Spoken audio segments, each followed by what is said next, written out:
Assalomu alaykum. Essence kompaniyasida ish boshlashim uchun qanday shart va majburiyatlarni bajarishim kerak degan savollar menga juda ko'plab beriladi va direktimdan yozishadi.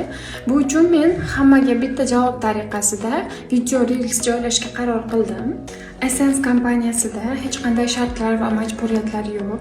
Essence kompaniyasida ish rejimi yoki strategiyasi, grafiklari mavjud emas.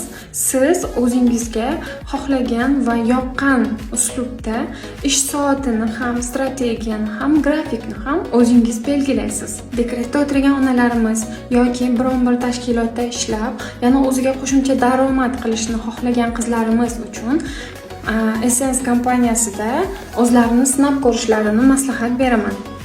Essence kompaniyasida juda ko'plab imkoniyatlar va aksiyalar, chegirmalar, keshbeklar mavjud. Bu imkoniyatlar va aksiyalar haqida ma'lumot olishni xohlasangiz, kommentariyaga plus belgisini qoldiring.